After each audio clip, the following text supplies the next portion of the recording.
오늘 우리가 살펴볼 하나님의 말씀은 스가랴서 9장 1절부터 8절까지의 말씀입니다. 저와 여러분이 한 절씩 교독하고 마지막 절 말씀은 함께 읽겠습니다. 주님께서 경고하신 말씀이다. 주님의 말씀이 하드락 땅에 내리고 다마스커스에 머문다. 이방 사람들과 이스라엘의 모든 지파들이 주님을 바라본다. 하드락 가까이에 있는 하맛에도 매우 지혜롭다고 하는 두로와 시돈에도 그 말씀이 내린다.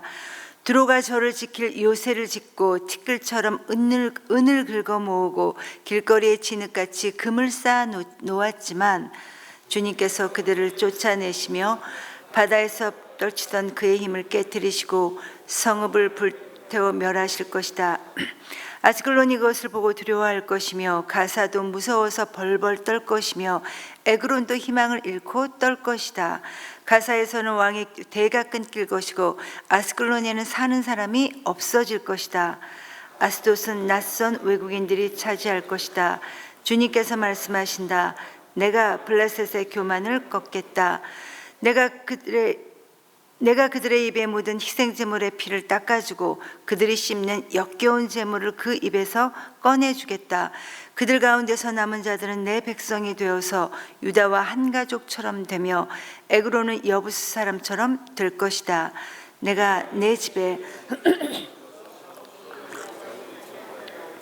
내가 지켜보고 있으니 압제자가 내 백성을 침범하지 못할 것이다. 아멘. 여러분, 이 스가랴서는 크게 두 부분으로 1장에서 8장까지인 전반부와 그리고 오늘부터 살펴보는 이 9장부터 14장까지인 후반부, 이렇게 두 부분으로 나눠 살펴볼 수 있습니다. 그래서 전반부의 이 8장까지는 성전 건축을 시작한 지 2년 정도가 지나 그 건축이 반 정도가 되었을 때 성전 건축과 관련된 8개의 환상을 통해 하나님께서 성전 재건 그리고 유다의 회복을 예언하고 있습니다. 그리고 후반부인 이 9장부터는 이제 성전 건축이 다 끝이 나고 약 40년 정도가 지난 후에 주셨던 말씀인데, 이 부분은 이스라엘의 왕이자 그리고 참 목자이신 메시아의 오심에 대해 말씀하시고 있습니다. 여러분, 그동안 이스라엘 백성들은 이제 성전 건축이 이제 끝이 나면 더 이상 주위 나라, 이방 나라들로부터 위협이 없을 줄 알았습니다. 그런데 성전 건축이 끝이 난 지 한참이 지났음에도 여전히 주위 나라들로부터 위협을 당하고 있었던 것이고, 그래서 계속해서 그 삶이 힘이 들었었습니다. 이제 성전만 건축되면 하나님의 백성들도 많아지고 그래서 적들도 금방 물러갈 줄 알았는데, 그러나 여전히 적들의 공격은 여전했고 나라가 궁핍한 상태가 지속이 되자 정말 하나님이 약속하신 그런 회복의 시대가 과연 오는 것일까 하면서 사람들이 다시 흔들리기 시작했던 때가 바로 이때였습니다. 그리고 이때 주셨던 말씀이 바로 이 후반부 말씀인 9장부터 14장까지의 이 후반부 말씀인데, 적들의 계속되는 공격에도 하나님께서 어떻게 당신의 백성을 구원하며 그 대적을 어떻게 심판하실 것인지에 대한 이 말씀을 당신의 자녀들에게 말씀하시고 있는 겁니다. 특별히 오늘 우리가 읽은 이 본문의 말씀은 우리를 위해 싸우시는 하나님의 모습으로 이 메시아가 예언되고 있는데, 오늘 말씀은 본격적인 메시아 예언을 하기에 앞서서 주변에 있는 이방 민족에 대한 심판의 경고의 말씀과 함께 그리고 선민 유다 백성들을 친히 하나님께서 보호해 주실 것이다, 이렇게 말씀하고 있습니다. 그리고 확실한 것은 BC 334년경에 실제로 이 모든 주위 이방 나라들이 심판받았음을 우리는 역사 속에서 살펴볼 수 있습니다. 먼저 1절 말씀을 보면 주님께서 경고하신 말씀으로서 이 경고의 말씀이 하드락 다마스쿠스에 머물렀으며 이방 사람들과 이스라엘의 모든 지파들이 주님을 바라본다 라고 이렇게 시작하고 있습니다. 여러분, 여기에서 가장 먼저 주님의 경고라는 말씀이 나오는데, 여러분, 경고는 아주 중대한 일을 먼저 알려주는 것이 바로 이 경고입니다. 그런데 이 경고가 하드락 땅에 머물고 다마스쿠스 즉 다메섹에도 머문다는 것입니다. 하드락이라는 도시는 아마도 이스라엘의 북쪽 지역으로 이 다마스쿠스와 더불어 아람 지역일 것이다, 이렇게 우리가 추정하고 있습니다. 그리고 이들의 공통점은 이들은 늘 이스라엘을 괴롭혔던 나라들이기도 했는데 지금 이들에 대한 중한 경고가 주어지고 있다는 것입니다. 그리고 마침내 하나님께로부터 주어진 이 경고가 실행이 되면 이스라엘의 모든 지파들의 눈이 하나님을, 우리 주님을 우러러 바라보게 될 것이다 라는 이 말씀입니다. 그리고 다음 2절부터 4절까지의 말씀을 보면 1절에 나왔던 하드락과 이 다마스쿠스뿐만 아니라 그와 가까이에 있었던 하맛, 그리고 매우 지혜롭다고 했던 두로와 시도네까지 지금 하나님의 경고가 주어지고 있습니다. 여기서 두로와 시도는 예루살렘 북서쪽인 바닷가에 위치했던 나라들이었는데, 그런데 이들에 대해 하나님께서 무엇라 표현하시냐면 이들이 매우 지혜로웠다, 이렇게 말하고 있습니다.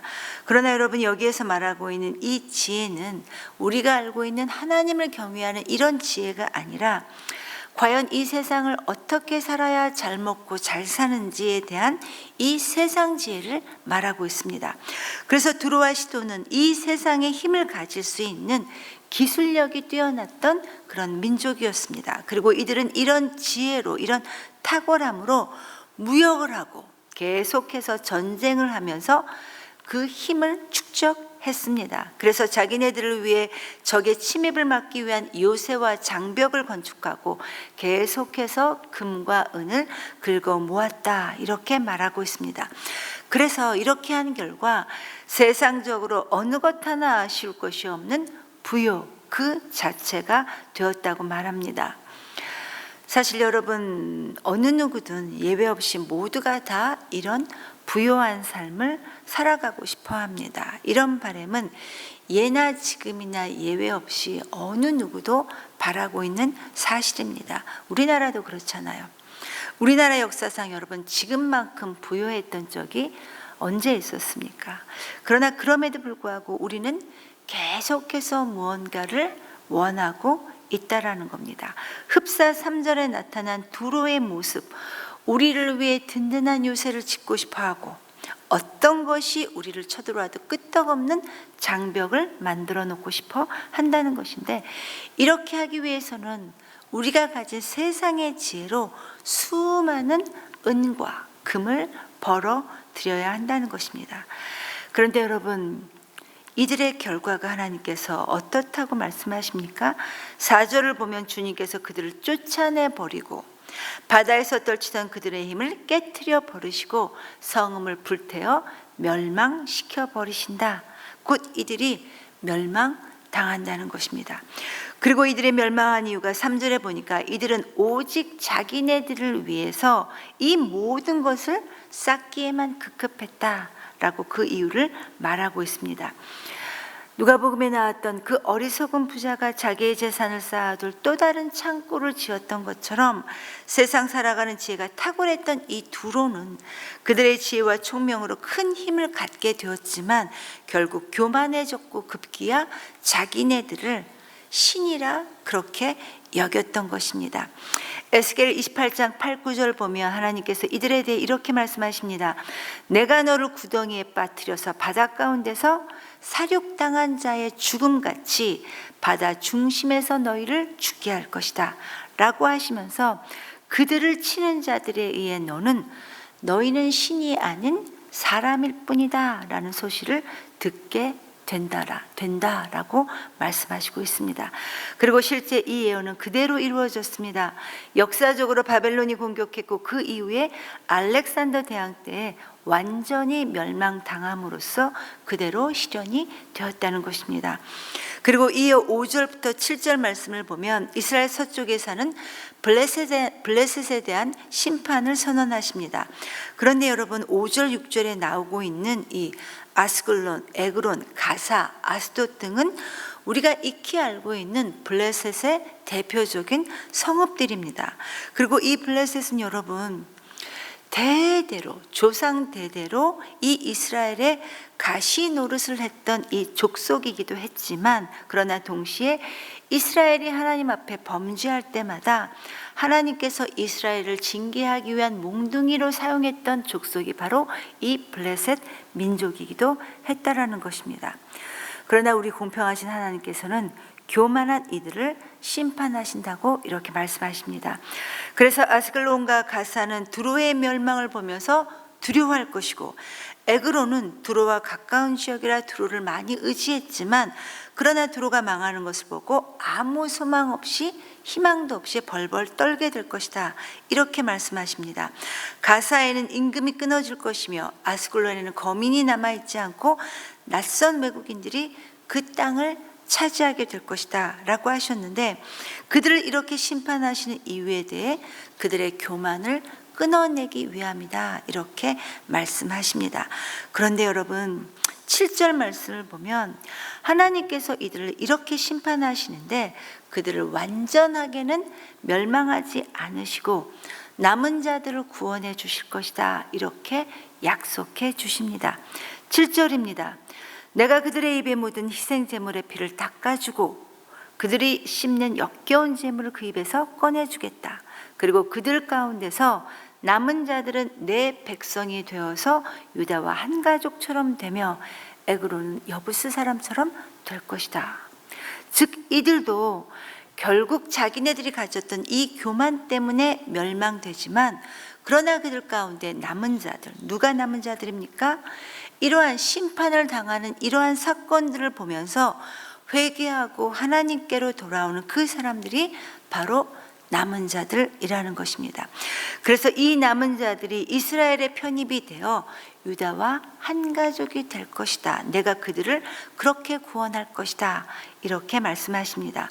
그리고 하나님께서는 이방 나라들에 대한 이 심판의 경고의 말씀을 하신 이후 8절에서 이렇게 이스라엘을 위협하는 주위 이방 나라들은 다 심판을 당해 멸망당하지만, 그러나 그런 가운데서도 이 이스라엘만큼은 내가 친히 지켜주시고 보호해 주시겠다, 이렇게 말씀하십니다. 8절입니다. 내가 내 집의 진을 둘러쳐서 적군이 오가지 못하게 하겠다.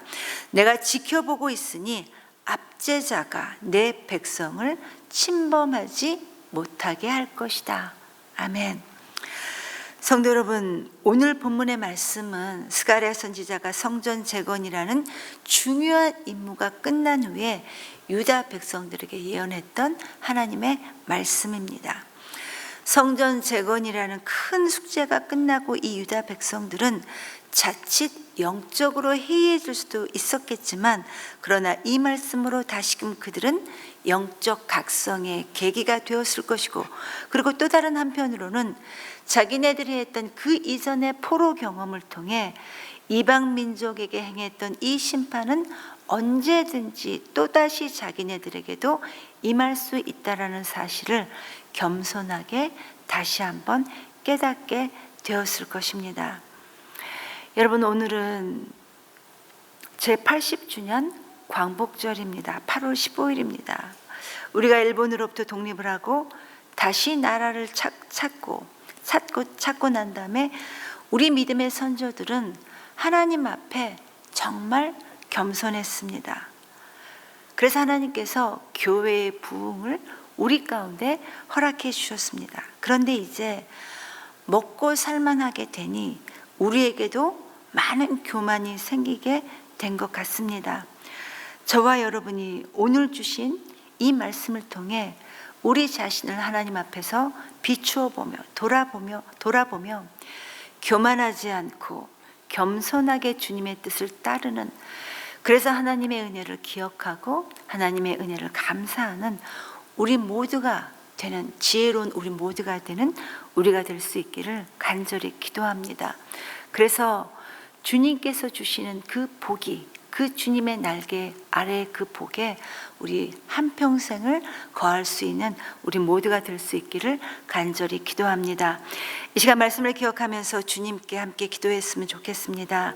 주님, 온 세상을 경영해 하시는 우리 주님 앞에서 하나님 우리가 겸손할 수 있도록 인도해 주시옵소서. 그래서 주님 앞에 잘 사는 우리가 될 수 있도록 도와주시옵소서. 이렇게 기도하시고, 오늘은 목장 모임을 위해 기도하는 날입니다. 목장 모임을 통해 더 깊이 하나님을 경험할 수 있도록 하나님 우리를 축복해 주시옵소서. 그리고 어제부터 시작된 새벽 예술 수련회와 그리고 오늘부터 시작되는 톡틴 수련회에 주님 함께 해주셔서 하나님 기름 부어 주셔서 그들이 하나님을, 이 수련회를 통해 하나님을 더 많이 경험하고 올 수 있게 해달라고 주님 도와주시옵소서. 이렇게 기도하시고 각자 자유롭게 기도하시고 돌아가시겠습니다. 기도합니다.